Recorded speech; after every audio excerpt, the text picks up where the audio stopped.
News में आप सभी का स्वागत है। ताजा खबरों के साथ हाजिर हूं मैं प्रीति विश्वास। बढ़ते हैं बुलेटिन की ओर, पर उससे पहले आइए नजर डालें हेडलाइंस।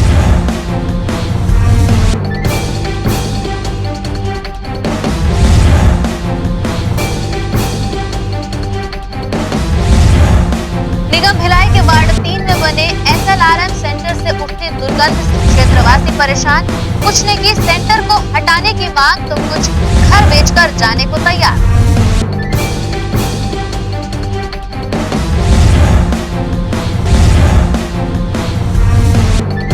नर्सिंग के छात्रों ने ऑनलाइन परीक्षा की मांग, कहा कोविड के कहर से बचना जरूरी।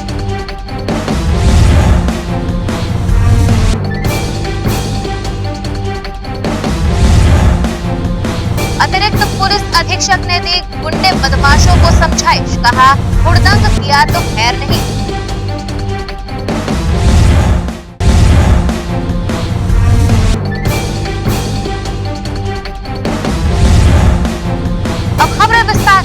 रविवार को होली पर्व को लेकर पुलिस कंट्रोल रूम भिलाई में अतिरिक्त पुलिस अधीक्षक शहर संजय कुमार ध्रुव द्वारा शहर के गुंडे बदमाशों को समझाइश दी गई। इस दौरान लगभग 100 से भी अधिक निगरानी शुदा बदमाश पुलिस कंट्रोल रूम में उपस्थित हुए। उन्हें समझाइश देते हुए कहा गया कि पुलिस की नजर हर एक स्थान पर रहेगी। अगर किसी भी व्यक्ति द्वारा हुड़दंग किया गया तो उसके खिलाफ कठोर कार्रवाई की जाएगी। साथ ही कोरोना महामारी के मद्देनजर सभी को घर में रहने की हिदायत दी गई। होली त्योहार को लेकर गंडई में शांति समिति की बैठक का आयोजन किया गया। बैठक में अधिकारियों ने प्रशासन के निर्देशों की जानकारी दी। इस बैठक में कांग्रेस भाजपा के नेता, व्यापारी व पार्षद गण मौजूद रहे। बैठक में सभी नागरिकों से सुझाव लिया गया। जिला प्रशासन के आदेश से 5 से अधिक व्यक्ति को घूमना प्रतिबंधित है। होलिका दहन में सोशल डिस्टेंसिंग व सैनिटाइजर अनिवार्य किया गया है। सार्वजनिक स्थानों पर सामूहिक होली मिलन व नगाड़ा बजाना प्रतिबंधित है। बैठक में विशेष रूप से गंडई छुई खदान से लोकेश ध्रुव, SDOP गंडई राजेश जोशी, तहसीलदार गंडई त्रिभुवन वर्मा, नायब तहसीलदार गंडई भारत लाल ब्रह्मे, TI राजेश सिन्हा, CMO प्रमोद शुक्ला मौजूद है। शांति समिति की बैठक आयोजित की गई थी, जिसमें सभी धर्म संप्रदाय के लोग, व्यापारी लोग सभी शामिल थे। हमारे प्रशासन की ओर से भी थानेदार और नगर पालिका अधिकारी और सभी उपस्थित हैं। इसमें कलेक्टर साहब ने गाइडलाइन जारी किया है कि होली के समय 5 से अधिक लोग एक साथ नहीं इकट्ठा होंगे और होली मिलन समारोह नहीं आयोजित होगा, नंगाड़े आदि वाद्य नहीं बजाए जाएंगे। इस बारे में विस्तृत रूप से सभी नागरिकों को इसकी जानकारी दी है। और इसके अलावा कुछ गाइडलाइन जो आई है और भी कुछ है जी। धारा 144 भी लागू रहेगी कि 4 से ज्यादा लोग नहीं रहे इस तरीके से। बाकी जो हमारे पुलिस प्रशासन है इनका पूरा वो रहेगा कि जैसे बाइकर्स हैं, शराब वाद पीने वाले हैं, ऐसे लोग अगर दिखते हैं गलत कार्य करते हुए तो उनके इसमें क्या है कि दोपहिया वाहन में सिफर सवारी प्रतिबंधित है और 5 से अधिक व्यक्ति एक साथ समूह में नहीं घूम सकते। खास हुआ, डीजे हुआ, कोलाहल अधिनियम के अंतर्गत इनके खिलाफ कार्रवाई करने के सब निर्देश दिए गए हैं। और होली जो है बिजली तार के खंभों के नीचे न जलाई जाए और अपना टावर सड़क पर नहीं जलाई जाए और समय से ही मतलब किया जाए। कोविड-19 के जो प्रोटोकॉल है उसके पूरे पालन किया जाए। यदि कोई इसका उल्लंघन करता है तो उसके खिलाफ सख्त कठोर कार्रवाई की जाएगी। ये सब इसमें दोपहिया वाहन से 3 सवारी चलाना प्रतिबंधित है और 5 से अधिक व्यक्ति समूह में नहीं घूम सकते। नगाड़े बजाना प्रतिबंधित है। कोई भी सार्वजनिक आयोजन प्रतिबंधित रहेगा इस दौरान में। और यदि किसी को भी बिना मास्क के या कोरोना प्रोटोकॉल को उल्लंघन करते पाया जाएगा उसके खिलाफ कठोर कार्रवाई। तारीख निर्धारित है 10 अप्रैल तक, 5 से 10 अप्रैल, 28 तारीख से लेकर के 5 तारीख तक का 10 हो गया सर, 10 अप्रैल तक, 10 अप्रैल तक रहेगा। खास तौर से क्या है कि ये जो होली पर्व होता है इसमें नशा करने वाले बहुत ज़्यादा मिलते हैं। जैसे आज नशा करते हुए लोग मिले, शराब पी के जैसे बहक गए, गाली गलौज कर रहे हैं, कुछ ऐसी हरकतें कर रहे हैं, उनके लिए क्या है पुलिस कोई भी यदि कानून का उल्लंघन करता है उसके खिलाफ कठोर कार्रवाई की जाएगी। उसमें चाहे वो नशेड़ी हो चाहे कोई भी हो, अपने घर में रह करके वो होली खेल सकता है। 5 से अधिक व्यक्ति करता है, आम जनता को क्षति शोक पारित करता है। ऐसे असामाजिक तत्वों के खिलाफ कठोर कार्रवाई। ग्रैंड एशियन न्यूज के लिए गंडई से राशि जमाल सिद्दीकी की रिपोर्ट। यातायात विभाग द्वारा पब्लिक ट्रांसपोर्ट की गाड़ियों को एक यूनिक नंबर जारी किया गया है। इसके तहत गाड़ी के ड्राइवर व मालिक की पहचान जरूरत के समय की जा सकेगी। वाहनों में यूनिक नंबर चस्पा करने की प्रक्रिया प्रारंभ कर दी गई है। गौरतलब है कि दुर्ग रेंज के आईजी ने बीते दिनों आम जनता की सुविधा के लिए 2 ऐप लॉन्च किया था, जिसमें से एक ऐप पब्लिक ट्रांसपोर्टर से संबंधित वाहनों के लिए उपयोग किया जाने वाला है, जिसके तहत वाहनों में यूनिक कोड चस्पा किया जा रहा है, जिससे कि जरूरत पड़ने पर संबंधित वाहन के चालक व वाहन स्वामी के बारे में जानकारी आसानी से मिल सके। आपको ज्ञात होगा पिछले महीने आईजी साहब ने 2 ऐप लॉन्च किए थे। उसमें से एक ऐप था जिसमें हम सभी जितने भी पब्लिक ट्रांसपोर्ट की गाड़ियां चल रही हैं, जैसे ऑटो है और मिनी बस है या बसेस हैं, ये सब को हम धीरे धीरे रजिस्टर्ड कर रहे हैं पुलिस के उसमें पोर्टल में, और इनका जो डाटा है वो हमारे पास रहेगा। और ये गाड़ियों का आप कभी भी, और आप जो पैसेंजर हैं हर गाड़ी में हम इनका इस ऐप को वो कर रहे हैं, इसका एक नंबर दे रहे हैं, हर गाड़ी को एक यूनिक नंबर दे रहे हैं। वो नंबर पेस्ट होगा गाड़ी में, और आप कभी भी सफ़र करते हैं तो यूनिक नंबर को, कई बार हम रजिस्ट्रेशन नंबर को नहीं देख पाते हैं, याद नहीं रहता है, तो हमारे पास यूनिक नंबर से उन गाड़ियों का सबका डाटा रहेगा। ड्राइवर का मालिक कौन है, ड्राइवर कौन है, उनके मोबाइल नंबर रहेंगे। तो उससे बहुत सारे फ़ायदे हैं कि आप अगर पैसेंजर का भी ट्रैक करना चाहें कि मैं किस गाड़ी में हूँ, कहाँ जा रही हूँ, तो वो ऐप को डाउनलोड कर ले तो अपने आप को गाड़ी का अगर नंबर डालेंगे तो गाड़ी का पूरा डिटेल आपको ऐप में मिल जाएगा। साथ ही साथ दूसरा इसका फ़ायदा ये है कि हमारे पास सभी ड्राइवर्स के और गाड़ी मालिकों के नंबर होंगे, तो कभी कोई बल्क में मैसेज देना हो पब्लिक ट्रांसपोर्ट को कि कोई रोड जाम है, उधर पे जाने से आप अवॉइड करें, डाइवर्शन रोड का इस्तेमाल करें, इस तरीके के कोई मैसेज देना हो, या जैसे अभी पैंडेमिक का टाइम चल रहा है, कोरोना के टाइम में हम कोई मैसेज देना चाहते हैं पब्लिक को या ऑटो वालों को या पब्लिक ट्रांसपोर्ट को, तो हम वो मैसेज भी एक ही साथ स्प्रेड कर सकते हैं। ये फ़ायदे हैं। इसके लिए हम सभी ऑटो वालों को बुला के धीरे धीरे इनका रजिस्ट्रेशन कर रहे हैं अपने पास। अभी तक के लगभग 40% पब्लिक ट्रांसपोर्ट की गाड़ियों का हमारे पास रजिस्ट्रेशन हो गया है। साथ ही साथ एक सुविधा हमने शुरू की है दुर्ग भिलाई की जनता के लिए कि वो येलो कार्ड बना लें। वो पहले होता क्या था कि ट्रैफिक वीक के दौरान ही कार्ड बनते थे, वाइट कार्ड, ट्रैफिक कार्ड बनते थे। अब ट्रैफिक कार्ड हम पूरे साल भर बनाएंगे। यहाँ ट्रैफिक कार्ड बना रहे हैं, येलो कार्ड सबका बन रहा है, तो अपना डॉक्यूमेंट ला के यहाँ पर दे दें या और अपना yellow card within a week हम बना के वापस उनको दे देंगे। तो आपको जाँच के दौरान ये बहुत सुविधाजनक होगा। जिन गाड़ियों का पेपर नहीं है उस विषय में ये सबको बुलाया गया, सब गाड़ियों को कल रोका गया था, और जिसकी वजह से आज सब गाड़ियाँ आई हैं सत्यापन कराने के लिए। इसके पहले बहुत पहले कहा गया था कि आप लोग आइए, कोई नहीं आ रहा था। अब जब प्रशासन टाइट हुआ तो सबके सब आने लगे सर। तो इससे क्या फ़ायदा होगा पब्लिक को? इससे बेनिफिट मिलेगा। इसमें अपना मोबाइल नंबर लिखा हुआ है, गाड़ी नंबर पूरा आ रहा है, सब कुछ पूरा पेपर कंप्लीट है। इसके आधार पर आदमी अब किसी का सामान छूट जाता है उसको आराम से आसानी से मिल जाएगा कि खाना गाड़ी में हम बैठे थे करके। और भी ऑटो चालकों से आप लोग क्या अपील करना चाहते हो? हम और ऑटो चालकों से अपील करना चाहते हैं कि इसमें आप लोग सब मिलकर सहयोग करें और आगे से आगे अपनी गाड़ियों का सत्यापन कराएं। इस ऐप का फायदा आम जनता को किस प्रकार होगा, ये तो आने वाले दिनों में पता चलेगा। ग्रैंड एशियन न्यूज के लिए गौरव तिवारी के साथ शाहीन खान की रिपोर्ट। नगर निगम भिलाई के वार्ड 3 कोसा नगर में राधा कृष्ण मंदिर के समीप बने सांस्कृतिक मंच एवं पार्षद कार्यालय के सामने की दीवार टूटी हुई थी। ग्रैंड एशियन न्यूज के टीम के दखल के बाद ही इसका निर्माण हो पाया, जिसके लिए वार्ड के निवर्तमान पार्षद ने न्यूज टीम का आभार जताया है। यह दीवार जिस पर बस्तर आर्ट की कलाकृतियां उकेरी गई हैं, यह पहले बुरी तरह क्षतिग्रस्त हो चुकी थी। वार्ड 3 के निवर्तमान पार्षद जयप्रकाश यादव द्वारा भरसक प्रयास किया गया और क्षेत्र के विधायक विद्यारतन भसीन के द्वारा विधायक निधि से इसके संधारण के लिए राशि भी दी गई थी, परंतु कथित ठेकेदार द्वारा आनाकानी कर काम को टाला जा रहा था। तब ग्रैंड एशियन न्यूज की टीम ने इस मामले में दखल दिया, साथ ही इस खबर को प्रमुखता से अपने चैनल पर प्रसारित किया। तब जाकर ठेकेदार गहरी नींद से जागा और उसने कार्य को पूर्ण करवा दिया। काम के पूर्ण होने के बाद निगम भिलाई वार्ड 3 के निवर्तमान पार्षद जयप्रकाश यादव ने ग्रैंड एशियन न्यूज की टीम का हृदय से आभार जताया है। वैशाली नगर विधानसभा के विधायक माननीय विद्यारतन भसीन जी के विधायक निधि द्वारा संधारण का कार्य जो है वो संपन्न हो सका। इसमें जो स्थानीय ठेकेदार जिसको ये टेंडर मिला था उसके द्वारा कोताही बरती जा रही थी। लंबे समय से इस वैसे स्वीकृत होने के बाद भी काम को रोक दिया गया था। इसके लिए हमने ग्रैंड एशियन न्यूज़ के टीम के पास भी इस बात को रखा, तो उन्होंने उससे बात की और ग्रैंड एशियन न्यूज़ के प्रयास से यह कार्य जो है आपके सामने अभी दिखाई दे रहा है। इसके लिए मैं ग्रैंड एशियन न्यूज़ की टीम को भी आभार और धन्यवाद देना चाहता हूं। इसके साथ में वैशाली नगर के विधायक माननीय विद्यारतन भसीन जी का भी पूरे वार्ड क्रमांक 3 के लोगों के द्वारा आभार व्यक्त करता हूं, जिन्होंने हमें यह सौगात दी है। हम उनका आभार व्यक्त करते हैं। इसके पूर्व भी ग्रैंड एशियन न्यूज की टीम ने जनहित की दिशा में अपना कर्तव्य पूरी निष्ठा से निभाया है, जिसका परिणाम भी सार्थक रूप से सामने आता रहता है और आगे भी जनता की समस्याओं को प्रमुखता से अपने चैनल पर प्रसारित कर उसका निवारण करने का प्रयास करता रहेगा।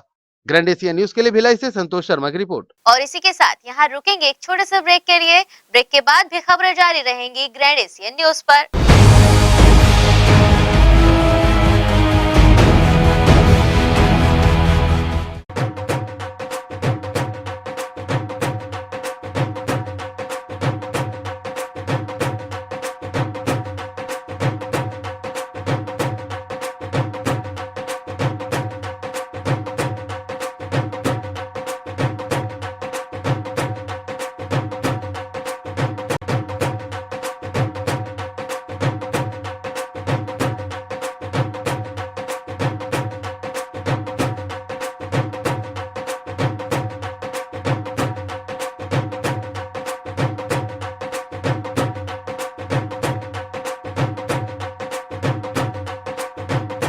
सभी शहरवासियों को होली की बहुत बहुत शुभकामनाएं। जैसा कि हम सभी देख रहे हैं, कोरोना का संक्रमण दोबारा से फिर अपने पैर फैला रहा है। आप सभी से निवेदन है कि जिला प्रशासन द्वारा जो रूल्स बनाए गए हैं कि हमको मास्क पहनना है, भीड़ नहीं लगानी है, धारा 144 का पालन करना है, उन सभी नियमों का पालन करते हुए अपने परिवार के साथ घर पे रह के होली मनाएं, सुरक्षित रहें। आप सभी को एक बार पुनः होली की बहुत बहुत शुभकामनाएं। दोस्तों, इस बार हमें होली में रंग बरसाना है और ज़बरदस्त ढंग से बरसाना है, लेकिन जवाबदारी का, जिम्मेदारी का और सुरक्षा का। हम प्रशासन की गाइडलाइन को पालन करें और उसे पूरा करें, ताकि हम अपनी और अपनों की होली सुरक्षित रख पाएँ, स्वस्थ रख पाएँ। माँ भारती आप सभी को तीनों रंगों से सुख, शांति और समृद्धि से नवाजे, यही हमारी शुभकामनाएं हैं। आपको होली की हार्दिक हार्दिक शुभकामनाएं।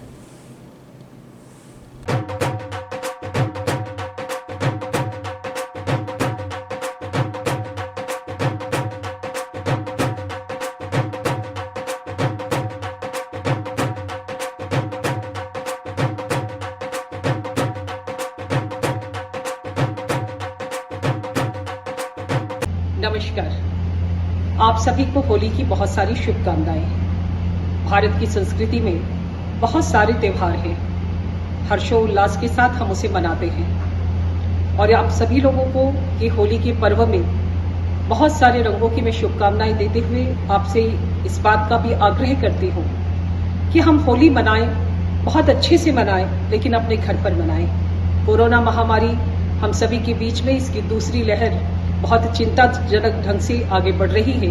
हम सब इस विषय पर विचार करें और अपने घरों पर रहें, स्वस्थ रहें और होली अपने परिवार के संग मनाएं। सरकार ने बहुत सारी गाइडलाइन जारी की है, मास्क जरूर पहने और बहुत बड़े ग्रुप में ना निकले। अगर हम इसका पालन करेंगे तो मेरा ख्याल है कि ये होली आप सबके लिए बेहद शुभ होगी और ये रंगों का त्यौहार हम अगले वर्ष फिर से बहुत अच्छे से मना पाएंगे। आप सभी को फिर से होली की बहुत सारी शुभकामनाएं।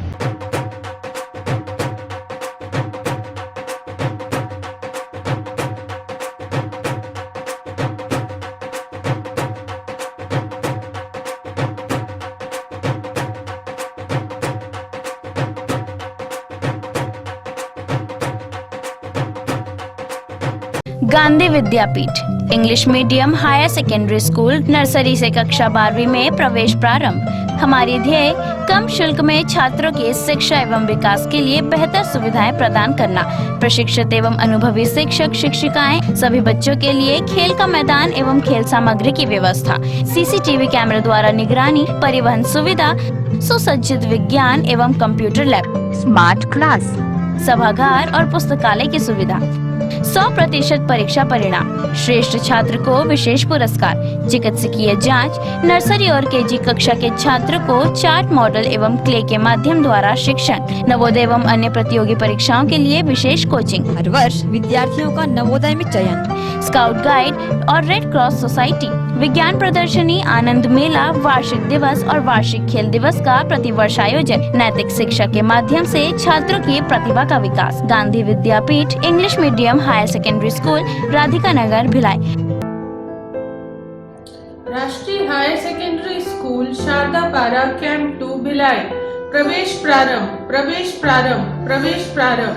RB English medium school Sharda Para camp 2 Bhilai अब नई साज सज्जा एवं सुविधाओं के साथ इंग्लिश मीडियम का अध्यापन केवल अंग्रेजी माध्यम के विशेषज्ञ शिक्षिकाओं द्वारा, अलग से विषय विशेषज्ञों द्वारा अध्यापन व्यवस्था, स्वच्छ एवं सुविधापूर्ण स्कूल परिसर में अध्यापन, निशुल्क नवोदय प्रवेश परीक्षा की कोचिंग व्यवस्था, बोर्ड परीक्षाओं हेतु विशेष कोचिंग, खेल कूद एवं मार्शल आर्ट की कोचिंग व्यवस्था, गांधी विद्यापीठ के विषय विशेषज्ञों शिक्षकों द्वारा विशेष सहायता, बस सुविधा उपलब्ध। अपने बच्चों के सुनहरे भविष्य के लिए आज ही संपर्क करें। राष्ट्रीय हायर सेकेंडरी स्कूल एवं RV English medium school Sharda Para camp 2 Bhilai. Sunshine multi specialty hospital अब भिलाई 3 चरोदा में भी।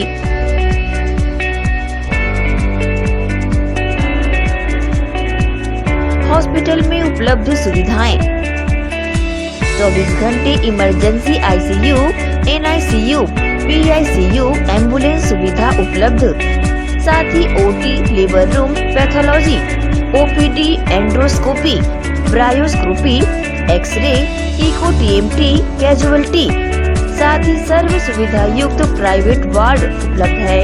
जनरल वार्ड, सोनोग्राफी व वेंटिलेटर उपलब्ध। सनशाइन मल्टी स्पेशलिटी हॉस्पिटल, हमारा पता IDBI बैंक के सामने, north Vasundhara Nagar, Bhilai 3 Charoda. Phone number 7772988811, 7772988822। शुभ अवसर का मंगल मुहूर्त, शुद्ध आभूषणों की खरीदी के लिए पधारें सहेली ज्वेलर्स। शुभ मुहूर्त का अवसर लाए जीवन में खुशियों की बहार। 7,500 की खरीदी पर जीतिए लाखों के उपहार। बम्पर ड्रॉ 26 जनवरी 2021 रविवार। पहला उपहार 2 BHK फ्लैट, दूसरा उपहार कार, तीसरा उपहार होंडा एक्टिवा, चौथा उपहार 2 स्मार्टफोन, पांचवा उपहार 5 पार्टी स्पीकर, छठा उपहार 10 एलेक्सा, सातवां उपहार 25 होम अप्लायंसेस। हमारी शाखाएं Gandhi Chowk Durg, civic centre Bhilai, Shri Shivam mall, Bazaar Chowk Utai Durg, main road Gunderdehi, BSP market Risali, Sirsa road Kohka. शुद्ध आभूषणों की खरीदी के लिए पधारें सहेली ज्वेलर्स। आपका अपना भव्य शोरूम, 50 वर्षों से आपकी सेवा। दिनेश वस्त्र भंडार, एक भाव एक विचार के साथ। दिनेश वस्त्र भंडार, আমাদের আপন दिनेश वस्त्र भंडार, साडा अपना दिनेश वस्त्र भंडार। कपडाले संबंधित सर्व रेंज, एके भाव एके विचार, एकाच भावात एकाच विचारात, एके को भाव एके को विचार, दिनेश वस्त्र भंडार। नए भव्य शोरूम में उच्च क्वालिटी के कपड़े सभी वैरायटी में, संपूर्ण रेंज के साथ। Exclusive range of saris, lancha, kurti, salwar suit, jeans, T shirt, shirts and all type of varieties. आप पाएंगे सभी प्रांतों के वैवाहिक कलेक्शन पसंद के कपड़ों के साथ। Exclusive range of bed cover, sofa cover, pillow cover, mattress, cotton cloth और शूटिंग एंड शर्टिंग।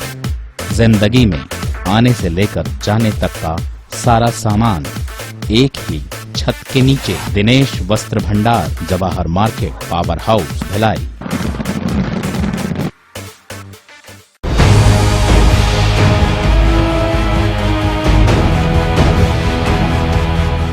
ब्रेक के बाद बुलेटिन में आप सबका स्वागत है। बढ़ते हैं कुछ और खबरों की ओर।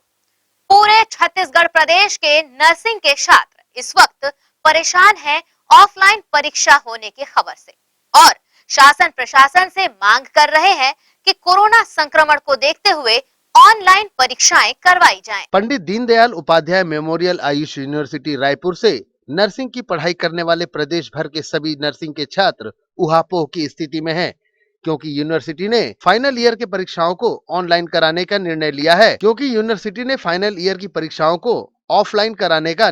है, और इस ऑफलाइन की परीक्षा में जो छात्र कोविड पैंडेमिक से ग्रसित हैं, उन्हें परीक्षा देने के लिए अपात्र घोषित कर दिया है, जबकि उन्होंने भी पूरे वर्ष ऑनलाइन के माध्यम से पढ़ाई पूर्ण की है और अब ऑफलाइन परीक्षा होने की वजह से वह वंचित रह जाएंगे, जिसे देखते हुए पंडित दीनदयाल उपाध्याय मेमोरियल आयुष यूनिवर्सिटी रायपुर के नर्सिंग की परीक्षा दे रहे छात्रों ने छत्तीसगढ़ शासन के स्वास्थ्य मंत्री से मुलाकात की और अपनी परेशानी बताई, परंतु उनकी तरफ से भी अब तक कोई जवाब नहीं आया है। इसलिए ये छात्र मीडिया के माध्यम से शासन प्रशासन और अपने यूनिवर्सिटी से गुहार लगा रहे हैं कि ऑफलाइन परीक्षा के बजाय ऑनलाइन परीक्षा आयोजित कराई जाए, जिससे सभी छात्रों का जीवन संवर सके। सर, हम नर्सिंग के छात्र हैं और हम चाहते हैं कि हमारा एग्ज़ाम ऑनलाइन होना चाहिए और हम वैसे भी 6 महीने पीछे चल रहे हैं अपने सत्र से और हमारा ऑफलाइन एग्ज़ाम करने की प्लानिंग चल रही है यूनिवर्सिटी के द्वारा और यहाँ बहुत से स्टूडेंट हैं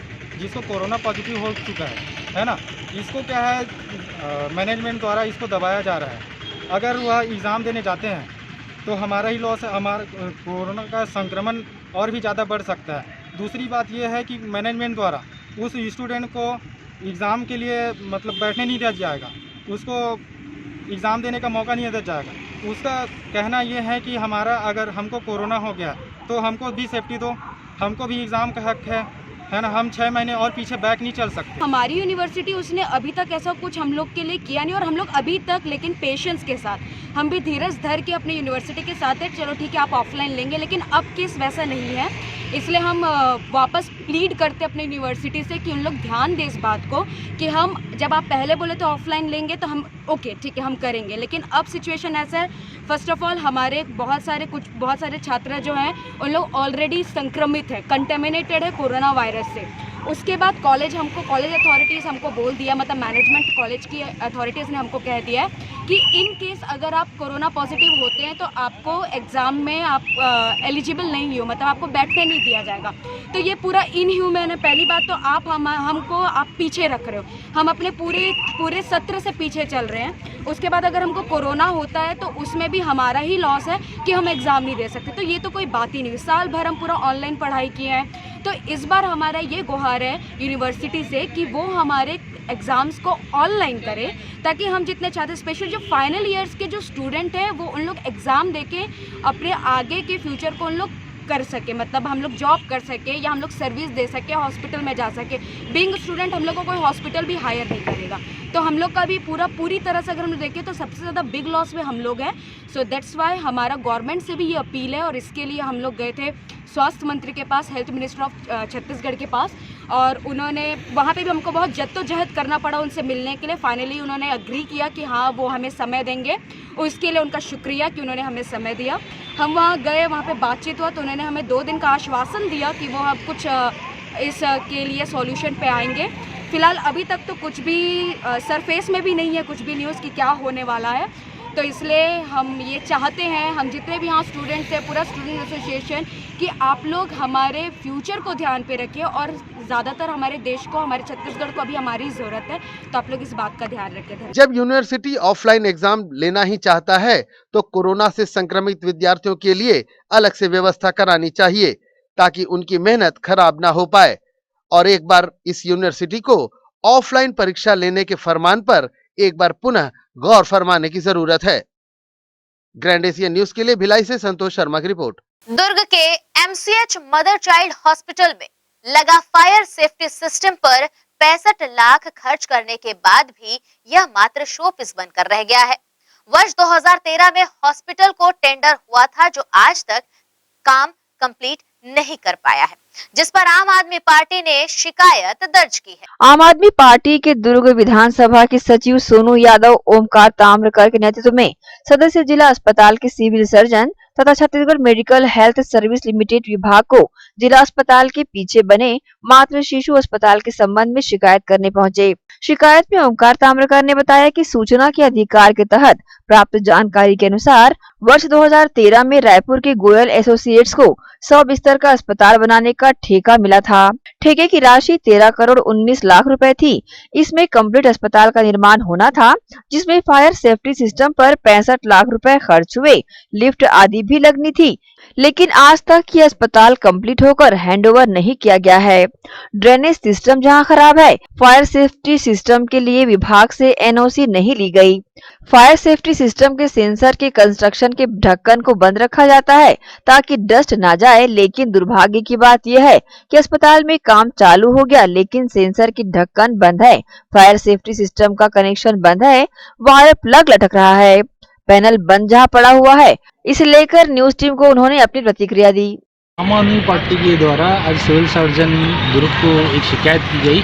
जिला अस्पताल के पीछे जो एमसीएच मातृ शिशु अस्पताल बना हुआ है, उस अस्पताल को 13 करोड़ में बनाया गया है और इसका टेंडर दिया गया ओसवाल एसोसिएट्स रायपुर को। वो अस्पताल को हैंडओवर बना करके हैंडओवर ही नहीं किया गया है। तो उसका जो सिक्योरिटी सिस्टम है, फायर सिस्टम सिक्योरिटी सिस्टम, उसके लिए एनओसी नहीं ली गई और उसके में लिफ्ट नहीं वर्क कर रही है, लिफ्ट लगी नहीं है। दूसरी बात, फायर सिक्योरिटी सिस्टम में जो 65 लाख खर्च हुए हैं, उस फायर सिक्योरिटी सिस्टम को टेस्ट ही डेमो ही नहीं दिया गया, टेस्ट ही नहीं किया गया है। तो 65 लाख रुपए जो जनता के टैक्स का दुरुपयोग ही हुआ। उपयोग कैसे बोले जब वो सिस्टम वर्क ही नहीं कर रहा है। जब हम लोग सिविल सर्जन से मुलाकात किए तो उन्होंने बताया ड्रेनेज सिस्टम बंद है, लिफ्ट काम नहीं कर रहा है और अस्पताल बनने के बाद जो सिस्टमैटिक विधिवत हैंडओवर करना चाहिए वो अस्पताल हैंडओवर ही नहीं हुआ है और से जैसे ही अस्पताल चालू कर दिया गया है बिना किसी सुरक्षा उपायों के। सर्जन जी खुद इस अस्पताल से त्रस्त परेशान, अब वो अपनी परेशानी बता रहे थे कि भैया हम लोग क्या करें, हम लोग खुद बिना हैंडओवर लिए चालू कर दिए अस्पताल और रोज़ हम लोग विभिन्न प्रकार की समस्याओं से जूझ रहे हैं और उसके पीछे लाखों रुपए खर्च कर रहे हैं। तो फिर 13 करोड़ रुपए जो सरकार ने खर्च किए उसका फिर जनता को क्या लाभ मिला? हम लोग यहाँ पे मातृ शिशु हॉस्पिटल जो की सरकार की बहुत अच्छी योजना थी, जिसमें 13 करोड़ लगभग के लागत से इनको निर्माण किया जाना था, जिसमें से 65 लाख के करीब तो सेफ्टी फायर के लिए किया गया था। किंतु आज देखने में ये सिस्टम ना तो कहीं दिखता है और जो लिफ्ट लगाए गए थे उसके भी कहीं कुछ पता नहीं चलता है।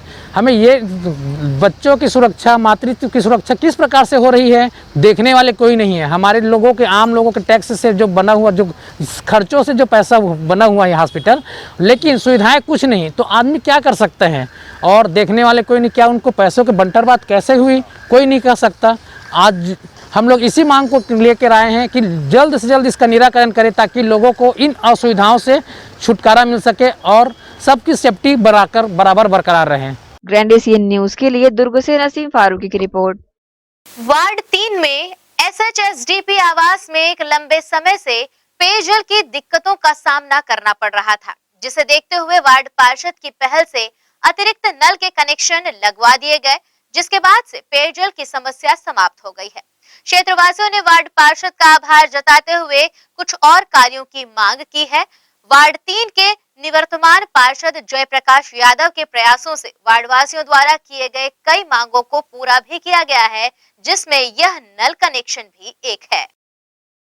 अभी तो ऐसा है जी, अभी अपना जो है बोर का नल जो कनेक्शन था वो अपना स्थायी था अभी, अब उसको हम लोग चालू कर दिए हैं और ये कनेक्शन हमारा यहाँ से 3 कनेक्शन हुआ वहाँ तक का, जो लोग पब्लिक में जो सुविधा मिल रही है और पब्लिक खुश है इससे। किसने करवाया? ये हमारे जयप्रकाश यादव जी और हम समस्त बस्ती वासी लोग मिल करके इसको हम लोग ये काम को जो है आगे बढ़ाए हैं और आगे बढ़ेगा। पानी की बहुत समस्या था यहाँ पर। हर बार गर्मियों में हमको पानी का बहुत दिक्कत होता था और अभी भी दिक्कत था। उसको जयप्रकाश यादव जी ने पानी की समस्या का हल किया। अभी तो पानी सब ठीक ठाक है। नगर निगम भिलाई के वार्ड 3 स्थित SLRM सेंटर जो रिहायशी इलाके के बीच बना हुआ है और इस SLRM सेंटर के इर्द गिर्द रहने वाले रहवासी इसकी उठती दुर्गंध से परेशान हैं। क्षेत्रवासियों ने इस SLRM सेंटर को बंद करने की मांग शासन प्रशासन से की है। नगर पालिक निगम भिलाई जोन 1 के अंतर्गत आने वाले वार्ड 3 कोसा नगर के रिहायशी इलाके के बीचों बीच एक SLRM सेंटर खोला गया था, जो अब क्षेत्रवासियों के लिए जी का जंजाल बन चुका है, क्योंकि यहाँ से उठती दुर्गंध ना तो क्षेत्रवासियों को सांस लेने दे रही है और ना ही उनका खान पान ठीक से हो पा रहा है। गर्मी का मौसम भी अंगड़ाइयां लेने लगा है और ऐसे मौसम में जब वे अपने घरों में कूलर चालू करते हैं तो इस SLRM सेंटर से उठती दुर्गंध उनके घरों में भर जाती है, जिससे परेशान होकर के अपने वार्ड के निवर्तमान पार्षद जयप्रकाश यादव के साथ मिलकर अब इस SLRM सेंटर को हटाने की मांग क्षेत्रवासी कर रहे हैं। और अगर SLRM सेंटर नहीं हटता है तो उग्र आंदोलन की तैयारी भी इनके द्वारा की जा रही है। क्षेत्र में निवास करने वाले कई लोग इतने परेशान हो चुके हैं कि अब वह इस क्षेत्र में अपना घर बार बेचकर अन्यत्र जगह शिफ्ट होने की बात कर रहे हैं। यहाँ बदबू सबसे ज्यादा है, खाना पीना हराम है और सबसे ज्यादा वो कचरे वाले आते हैं सवेरे 5:30 बजे 6 बजे, इतना कचकच करते आते हैं, सब बात करते हैं, उनका लैंग्वेज ठीक नहीं है। और हम लोग यहीं रहते हैं, हमारे छोटे छोटे बच्चे हैं, 3 बहू है। वे सोच रहे हैं कि इसको किसी भी हाल से दूसरे जगह रखा जाए और वैसे भी 500 मीटर से दूर में रखना चाहिए, ऑर्डर है, लेकिन ये यही है। मैं कब से बोल रही, 4 बार मेरा ताला यहाँ टूटा है, लगा रही थी और सब कोई मेरे उसमें है, साइन करके मैं 10 बार से भी ज़्यादा निगम में भेज चुकी हूँ, आप पता लगा लीजिए। यहाँ पर ना ये कचरा के कारण बहुत सी दिक्कत होती है, यहाँ बहुत कितना बदबू आता है, रहना मुश्किल हो जाता है यहाँ पे। हम लोग तो ये चाहते हैं कि ये नहीं रहेगा यहाँ पर। बीच बस्ती में जो कचरा गड्ढा बना के रखे हैं, आसपास पूरा बस्ती, छोटे छोटे बच्चे, यहाँ 11 बज जाता, रात में 12 बज जाता, बच्चों लोग को हम लोग खाना नहीं खिला सकते। हमारे छोटे छोटे बच्चे यदि बीमार पड़ जाएंगे कल को तो हम गरीब इंसान कहाँ दौड़ेंगे बताइए ना। बीच बस्ती के अंदर में गड्ढा रखे, इसका हाथ जोड़ के निवेदन है कि यहाँ से कचरा गड्ढा अलग कर दिया जाए, ताकि ऐसी भी तो बीमारी कोरोना की फैली हुई है और एक बीमारी फैल जाएगी। हमारे पूरे लेडीज है, छोटे छोटे बच्चे हैं, हम लोग ड्यूटी वाले दिन दिन में हमारे बच्चे लोग खेलते हैं, इतना धमक पड़ता है कि खाना नहीं खा सकते, हमारे बच्चे लोग बैठ नहीं सकते हैं, इतनी बदबू करता है। कचरा प्लांट से हम लोग बहुत परेशान है, इतना बदबू आता है कि हम खाना नहीं खा पाते और यहाँ रह नहीं पाते हैं हम लोग, इतनी परेशानी है, बच्चे कच्चे सभी को परेशानी है। इससे एक कचरा प्लांट को हटाने के लिए हम लोग सभी के सहयोग से एक कचरा प्लांट हटाया जाएगा यहाँ से, यहाँ नहीं होना चाहिए इसको। इतनी यहाँ की जितनी भी पब्लिक है उतनी सब ये कचरा प्लांट से परेशान है। हम 1-2 बार और भी गए हैं और वो जो हरी बिल्डिंग है ना इधर, वो भी हम लोग को सहयोग की थी कि इसको हटाना चाहिए, लेकिन ये लोग नहीं मान रहे। इतना कहते हुए मैं अपना स्थान ग्रहण करती हूँ। वार्ड 3 कोसा नगर के निवर्तमान पार्षद जयप्रकाश यादव ने भी लोगों की परेशानी देख SLRM सेंटर का मुआयना किया। यहाँ से उठती हुई दुर्गंध ने वाकई लोगों का जीना मुहाल कर रखा है और इसे देखते हुए उन्होंने भी शासन प्रशासन से इस SLRM सेंटर को हटाने की मांग की है। सबसे बड़ी दिक्कत यह है कि SLRM सेंटर का व्यवस्थापन रखरखाव ठीक से नहीं होता है, कोई भी व्यवस्था नहीं है, जिसके कारण आसपास जितने लोग यहाँ रहते हैं, अटल आवास है, एक सामुदायिक स्वास्थ्य केंद्र है, गांधीनगर है, और ये पूरे लोगों का जीवन दुभर हो गया है। 2 वक्त का भोजन व्यक्ति अगर करना चाहे तो नहीं कर पा रहा है, क्योंकि बदबू इतनी आती है कि लोग सांस तक लेने में दिक्कत हो रही है। कई प्रकार की जहरीली गैसें इससे निकल रही है।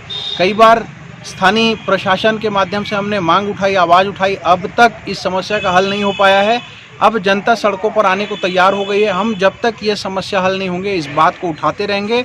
और यहाँ पर इस SLRM सेंटर को डंप यार्ड भी यही है, डंप यार्ड में कचरा फेंक देते हैं और बदबू से बजबजा रहा है। प्रॉब्लम बहुत ज़्यादा है लोगों को। हम इसे हटाने की प्रशासन से मांग कर रहे हैं।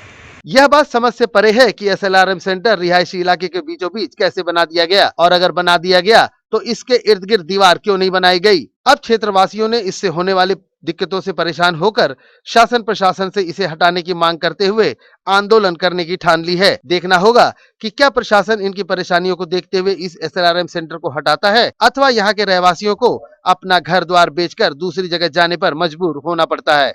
ग्रैंड एशिया न्यूज के लिए भिलाई से संतोष शर्मा की रिपोर्ट। यहाँ वक्त हो चला है एक और छोटे से ब्रेक का, जल्द लौटेंगे छोटे से ब्रेक के बाद।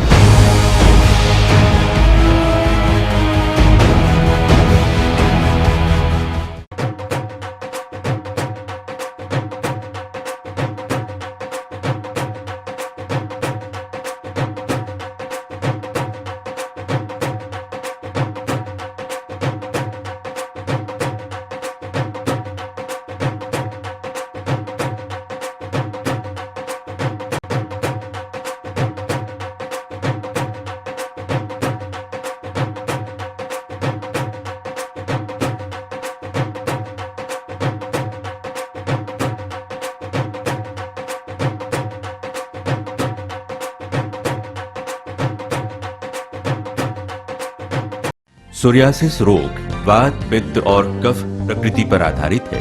सोरियासिस रोग एक कुष्ठजन्य रोग है। ये कोहनी जांघों के बाहर धड़, कमर, पीठ और पेट में होता है। ये तांबे रंग और रक्त वर्ण का शुष्क सा छिलके युक्त शरीर में चकत्ते के रूप में दिखाई पड़ता है। प्रथम अवस्था में ये सिर के बालों के बीच पिन के नुक्के, सरसों या मसूर के दाने की तरह उत्पन्न होता है, जिससे व्यक्ति को सिर में रूसी का भ्रम होता है और यही फिर धीरे धीरे सिर से बाहर निकलकर संपूर्ण शरीर में फैलने लगता है। ये मामूली खुजली जैसा लगता है।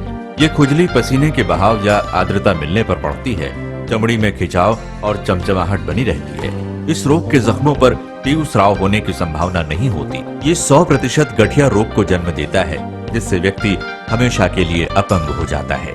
इस बीमारी का इलाज वायरो रिसर्च एवं स्किन केयर क्लिनिक द्वारा तैयार किए गए विशेष आयुर्वेदिक रस रसायन द्वारा संभव है। संपर्क करें doctor H.C. Agrawal, doctor V.K. Agrawal, वायरो रिसर्च एवं skin care clinic, station road, दुर्ग।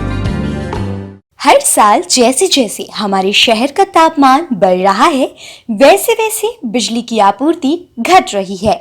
एसी की जगह वर्नेटो कूलर का इस्तेमाल करें और भविष्य के लिए बिजली बचाएं। Nagpur cooler, duct cooler, folder duct cooler, galvanized duct cooler, nano desert cooler, room cooler, tower cooler, युविक कूलर, विंडो कूलर। वर्नेटो cooler products by Goyal self and Fataka power house, Jawahar market, Bhilai. Mobile number 7000193295 और 9300540111. Specialist in commercial ducting cooler for cinema halls, multi-store building, shopping mall, marriage halls, industries, efficient, economical and best coolers. Verneto Cooler. शादी, ब्याह और त्योहारों के शुभ अवसर पर उचित दर पर फटाके उपलब्ध हैं। दर्श टीवीएस शोरूम। हमारे यहाँ टीवीएस कंपनी की सभी BS6 गाड़ियाँ उपलब्ध है। आकर्षक कलर्स में मनमोहक टीवीएस की गाड़ियाँ ग्राहकों की मांगों पर उपलब्ध है। हर वाहनों की खरीदी पर निश्चित उपहार। समय समय पर कैंप लगाकर सर्विस की जाती है। Labour charge 100% free. दर्श टीवीएस शोरूम में त्योहारी सीजन में आकर्षक उपहार ग्राहकों के लिए उपलब्ध कराए जाते हैं। हमारा पता दर्श टीवीएस शोरूम, अमन ढाबा के बाजू, ग्रैंड एशियन न्यूज कार्यालय के नीचे, ground floor, Junwani Kohka road, Bhilai, Chhattisgarh. Phone number 07882960336। Sales हेतु हमें संपर्क करें 7477279780। सर्विस हेतु संपर्क करें 8349279780। मैं जब अपने बालों को कोम करती थी तो मेरे काफी ज्यादा बाल कोम्बिंग से टूट जाते थे और सीजनल चेंजेस की वजह से डैंड्रफ भी होता था। फैमिली में भी कुछ लोगों को ये प्रॉब्लम थी। तब मुझे मेरी फ्रेंड ने वास्तु गुरुजी हेयर ऑयल सजेस्ट किया, जिसके सिर्फ 2 यूजेस बाद ही मुझे ऐसा लगा जैसे मेरी स्कैल्प क्लीन महसूस हो रही है और सिर्फ 4 वॉशेस बाद ही मेरी हेयर फॉल और डैंड्रफ की प्रॉब्लम ऑलमोस्ट जड़ से खत्म हो गई। और इस ऑयल की सबसे अच्छी बात यह है कि ये होममेड है और उससे भी अच्छी बात यह है कि ये वर्क करता है।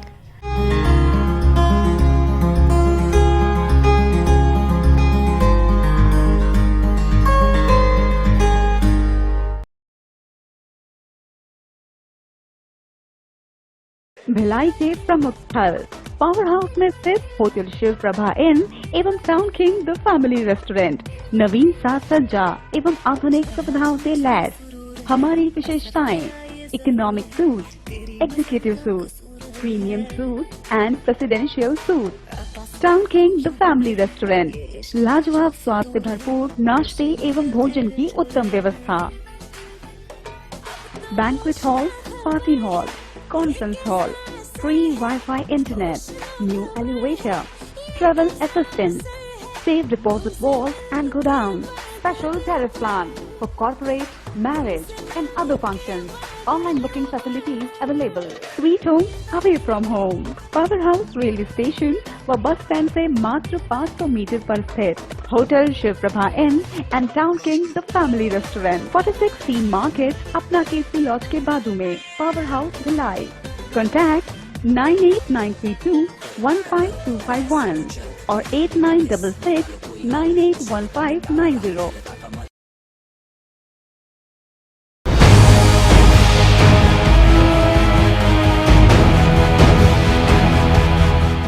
ब्रेक के बाद बुलेटिन में आप सबका एक बार फिर से स्वागत है। दुर्ग जिला यातायात पुलिस ने मोटरसाइकिलों में मॉडिफाइड साइलेंसर लगाकर फटाके जैसी तेज आवाज निकालते हुए तेज गति से वाहन चलाने वालों के खिलाफ चालानी कार्रवाई की है।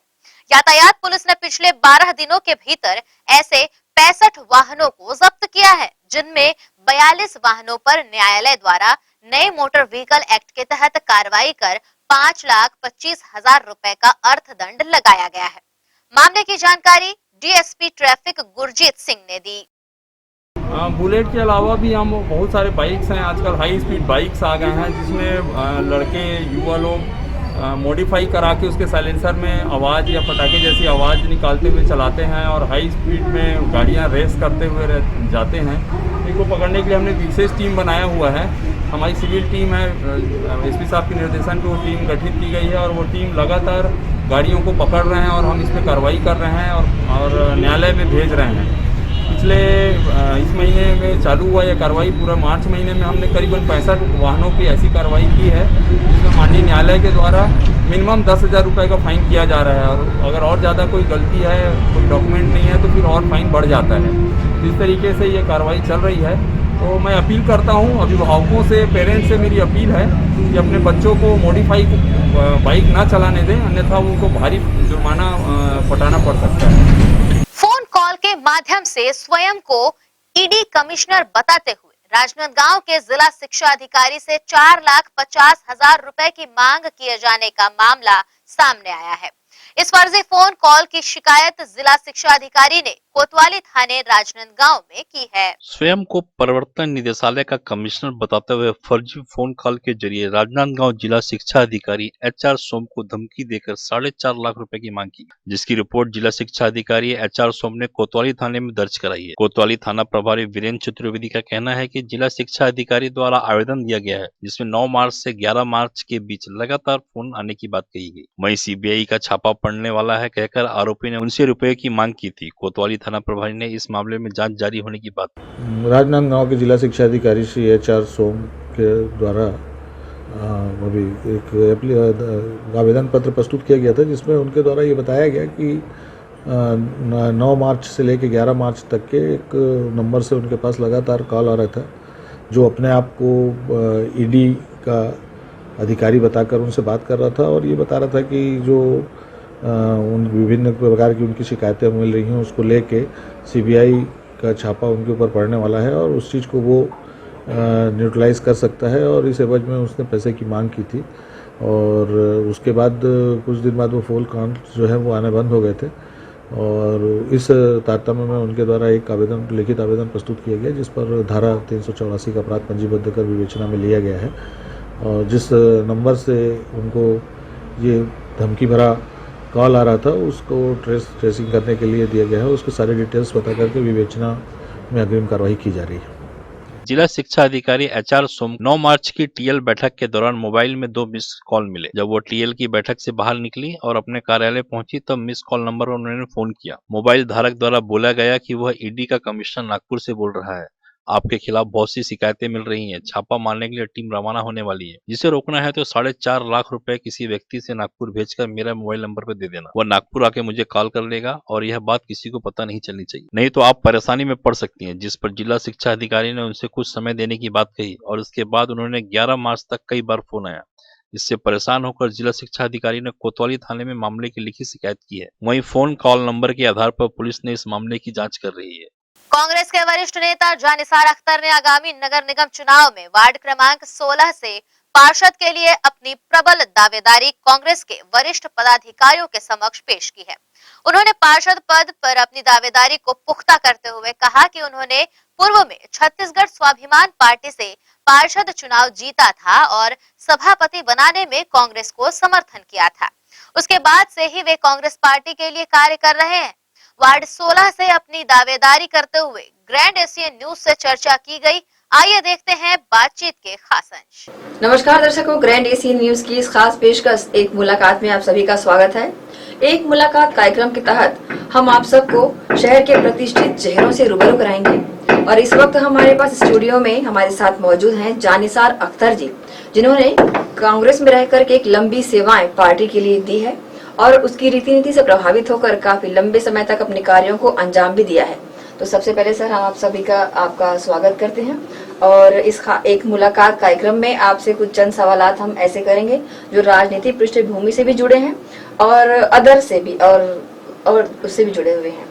तो सबसे पहले बताएंगे सर आपका राजनीति में प्रवेश कब से हुआ और राजनीति में आप कब से हैं? मुझे अच्छे से याद है, मेरी राजनीति की शुरुआत युवक कांग्रेस से शुरू हुई थी और इंदिरा नगर सुपेला उस समय बसा नहीं था और मैं मात्र 16 या 17 साल का था। तो उस जमाने से हमने युवक कांग्रेस से अपनी राजनीति शुरू की और पवन चौबे भैया और माननीय मुख्यमंत्री जी जो आज हैं हमारे छत्तीसगढ़ के और माननीय रविंद्र चौबे जी, इन लोगों के साथ टीम में काम करने का मौका मिला। हमारे अध्यक्ष थे रविंद्र चौबे जी और हमारे महामंत्री थे माननीय भूपेश बघेल जी जो आज वर्तमान सीएम हैं और मैं सचिव था। तो उनके साथ काम करने की शुरुआत मुझे मिली। जैसा कि सर आपने बताया है युवक कांग्रेसी रह करके भी आपने सक्रियता से काम किया है। इस दौरान आपको किस किस पद से नवाजा गया? जैसे आपने एक लंबी सेवाएं कांग्रेस के लिए दी हैं, तो आप कोई जिम्मेदार पद या पदाधिकारी कभी आपको बनाया क्या? नहीं, पार्टी ने यहाँ स्थानीय नेताओं ने या फिर इनकी मुझ पे ज़्यादा नज़र नहीं है, मेरे कार्यों पे नज़र नहीं है, तो कोई दिक्कत नहीं है। पार्टी का निर्णय है वो सर्वमान्य है और मैं सेवा करता था कांग्रेस के लिए और करता रहूँगा। निश्चित रूप से क्या होता है कि जो काम करने वाले चेहरे हैं वो कभी कभी हाशिए पे चले जाते हैं। तो हमने तो चाहे भूपेश बघेल जी अंदर गए हों, जेल के सलाखों के पीछे गए हों, तब आंदोलन किया, यहाँ की भिलाई की समस्याओं के लिए अंदर गए, भारतीय जनता पार्टी के खिलाफ इतने सारे आंदोलन किए कि हम लोगों को 40 बार जेल जाना पड़ा, 50 तो केस लग गए, फर्जी केस लगाए, लेकिन उससे कोई घबराने की बात नहीं। पद तो आते हैं चले जाते हैं, लेकिन सेवा करने का मौका बार बार नहीं आता। इसलिए ये जीवन मिला है छोटा सा, इस जीवन में जो है सेवा करना मानवता के तहत बिल्कुल जायज है और सेवा करते ही रहना चाहिए निस्वार्थ भावना से। आप कांग्रेसी पृष्ठभूमि से जुड़े हैं, वर्तमान में 2 साल से कांग्रेस की सरकार है प्रदेश में। कांग्रेस सरकार के किन किन कार्यों की आप सराहना करते हैं जो कि प्रदेशवासियों के लिए अच्छे हैं और जो ये पुरानी सरकार में नहीं हुए? देखिए, हमारे माननीय मुख्यमंत्री जी की सोच बहुत आगे की सोच है, उसको बुद्धिजीवी लोग समझ रहे हैं। उन्होंने जो नरवा गुरवा और भारी जो चलाया है पूरे प्रदेश में, और इसका मॉडल आज विश्व में देखा जा रहा है कि ये है क्या चीज। तो उन्होंने जो है एक तीर से कई शिकार किए हैं। उन्होंने जो है नरवा गुरवा भारी के तहत जो है लोगों को काम पे लगाने की कोशिश की है। रही बात इस देश के ही नहीं विश्व के अंदर में कोई ऐसा देश बता दो या कोई ऐसा राज्य बता दो जो गोबर खरीदता हो। हमारे माननीय मुख्यमंत्री जी की सोच देखिए कि उस गोबर को खरीद के जो वेस्टेज इधर उधर चले जाता था, आज उस गोबर को खरीद के उसका खाद बना के फिर किसानों को वापस कर रहे हैं। और निश्चित रूप से जब किसानों को वापस कर रहे हैं और वो किसान उसका उपयोग कर रहे हैं, तो वो खाद के रूप में हमारे यहाँ धान की फसल हो, चाहे रवि की फसल हो, गेहूं की फसल हो, चना तिलहन की फसल हो, वो फसल में बढ़ोतरी होगी और किसान यहाँ का खुशहाल होगा। तो बहुत सारी ऐसी योजनाएं हैं, जैसे कन्या विवाह योजना है माननीय सीएम साहब चला रहे हैं, और विधवा पेंशन योजना है, उसके ऊपर भी अभी विचार हो रहा है कि उसको बढ़ाएंगे करके, और युवाओं को मौका दे रहे हैं। निश्चित रूप से जो है हमारे माननीय मुख्यमंत्री जी की सोच बहुत अच्छी है और दूरदृष्टि वाली सोच है। तो आने वाला भविष्य छत्तीसगढ़ का आपने देखा था कि 15 साल माननीय रमन सिंह ने सरकार चलाई थी। मैं बोलता हूँ 20 साल तक कोई नहीं हटा पाएगा माननीय मुख्यमंत्री जी को, अगर ये इसी तरीके से युवाओं के लिए, किसानों के लिए, नौजवानों के लिए, छत्तीसगढ़ में रहने वाले छत्तीसगढ़ियों के लिए और अन्य बाहर किसी प्रांत से आए हुए लोग जो यहाँ पर आके रोजी रोटी कमा रहे हैं उनके लिए जो काम कर रहे हैं, जैसे कि मैंने बताया कि हर समाज हर तबके के लिए लोग काम कर रहे हैं। आपने कभी सुना था कि यहाँ भारतीय जनता पार्टी की 15 साल की सरकार रही, लेकिन छठ पूजा में कभी छुट्टी नहीं दी गई, लेकिन यहाँ छठ पूजा में माननीय मुख्यमंत्री जी ने भी छुट्टी का दिन घोषित किया। सर बीच में कुछ कहना चाहूंगी, जैसे कि आप लंबे समय से कांग्रेस से जुड़े हैं और आपने राजनीति में प्रवेश करने के बाद से ही, या कह सकते हैं नेतागिरी करने का हर कोई मन बनाता है या कुछ, तो आपने अपने क्षेत्र में रहते हुए वार्ड 16 में आप रहते हैं, तो आप अभी दावेदारी करने के लिए तैयार भी हैं, तो क्या मानते हैं, क्या पार्टी आपको प्रत्याशी घोषित करेगी? बिल्कुल, मुझे आशा और उम्मीद है। बीच में मैं जो है कांग्रेस से अलग हट के जो है छत्तीसगढ़ स्वाभिमान मंच में था, उसके पहले भी मैं बहुजन समाज पार्टी में था। कारण था कि कांग्रेस में अच्छे लोगों की पूछ परख नहीं थी और उनको वर्क नहीं दिया जाता था, और मुझे जब उस पार्टियों में मौका मिला तो मैंने जो है प्रदेश की भी माननीय ताराचंद साहू जी का मैं आभार व्यक्त करता हूं कि प्रदेश का मुझे प्रभारी बनाया और मैंने प्रदेश में खाता भी खुलवाया। नगर पंचायत अध्यक्ष महासमुंद का मैं वहां का प्रभारी था, वहां खाता खुलवाया। मैं वहां बिलासपुर का प्रभारी था, वहां पर मैंने अच्छा रिजल्ट दिया। राजनांदगांव जैसी जगह जहां सीएम रहते थे वहां का मुझे प्रभारी बनाया, वहां पर मैंने अच्छा रिजल्ट दिया। तो निश्चित रूप से अगर पार्टी मुझे मौका देगी सेवा करने का, मैं बिल्कुल करूंगा और मुझे इस लायक समझेगी तो बिल्कुल मैं काम करूंगा और कर भी रहा हूं। और रहा वार्ड का चुनाव तो मेरे घर का चुनाव है, क्योंकि वहां के लिए मैं आंदोलन किया, धरना किया, प्रदर्शन किया, मेरे साथियों के साथ जेल गया। 17 साल तक हम लोगों ने कोर्ट कचहरी के चक्कर लगाए, सिर्फ इसलिए कि वहां पर पानी की आवश्यकता होती थी, वहां पर जो है रोड और नाली की आवश्यकता होती थी, वहां पर लाइटें नहीं थी। हम लोग मोमबत्ती और चिराग जला के रहते थे शीतला तालाब के आसपास। तो वहां के लोग चाह रहे हैं कि मैं चुनाव लड़ूं, तो निश्चित रूप से मैं चुनाव लड़ूंगा। जैसा कि सर व्यक्तिगत चुनाव माना जाता है पार्षद चुनाव को, और आप अपने क्षेत्र में, अपने वार्ड में अच्छी साख भी जमा बैठे हैं, लेकिन पूर्व में भी आप निर्दलीय चुनाव लड़े थे। क्या पार्टी को उस वक्त आप पर विश्वास नहीं था या? नहीं, उस समय मैं कांग्रेस से नहीं लड़ा था, मैं निर्दलीय लड़ा था, क्योंकि मैं स्वाभिमान मंच का प्रदेश का प्रभारी था और पार्टी ने मुझे विश्वास करके टिकट दिया था।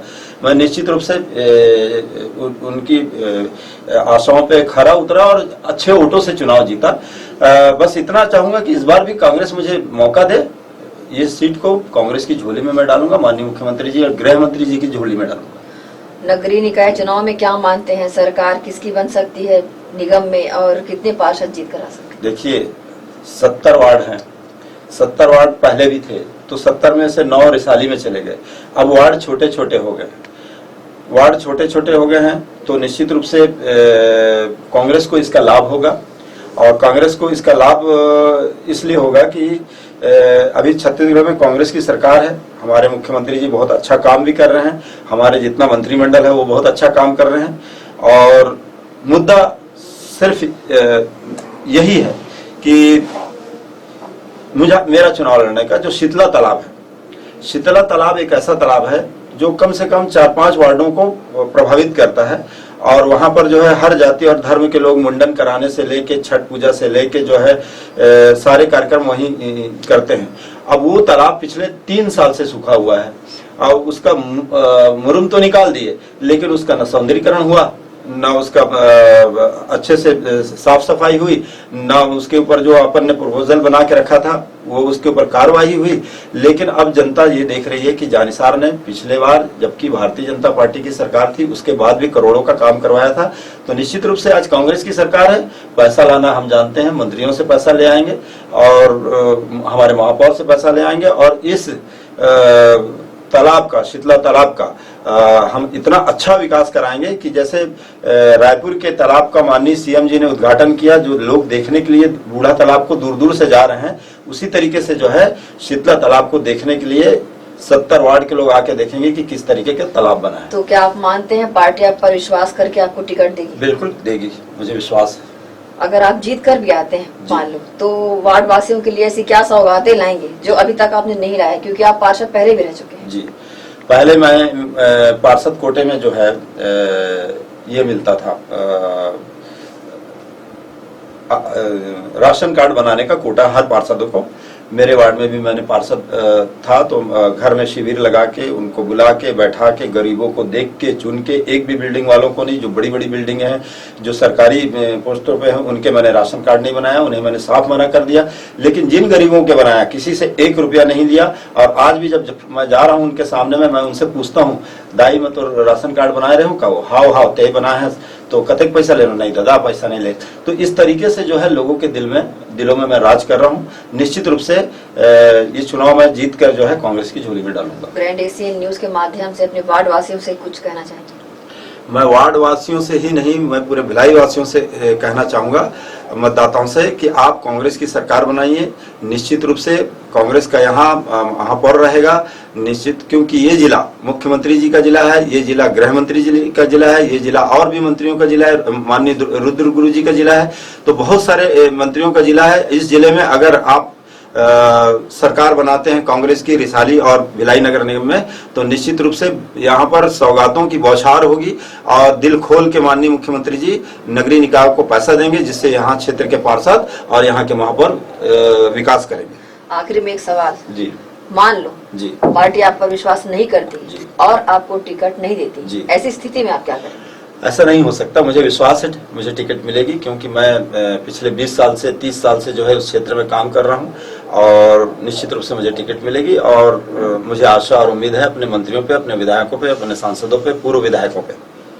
तो सर आपका बहुत बहुत धन्यवाद, आप हमारे स्टूडियो आए, चुनिंदा सवालों के जवाब दिए, अपनी मंशा भी बताया कि आप एक जिम्मेदार पद पे आने के बाद क्या क्या सौगातें देंगे, तो आपका बहुत बहुत धन्यवाद। तो ये थे एक खास मुलाकात में हमारे बीच जानिसार अख्तर, जो कि एक लंबी सेवाएं कांग्रेस को जहां दिए हैं, अपने वार्ड वासियों को भी लंबी सेवाएं दिए हैं और फिर से तैयार हैं ये अपने वार्ड वासियों को सेवाएं देने, उनके लिए कुछ करने। तो इन पर विश्वास करते हुए आप इनका हौसला बढ़ाइए। कैमरामैन संतोष शर्मा के साथ मैं शाहीन खान। इसी के साथ न्यूज बुलेटिन में फिलहाल इतना ही। अब आपसे चाहेंगे इजाजत, पर जाने से पहले आप सभी से एक अपील। कोरोना का कहर दोबारा दस्तक दे चुका है। बेहतर है होली का त्योहार आप सभी अपने घर पर परिवारजनों के साथ मनाएं और सुरक्षित रहें। धन्यवाद, नमस्कार।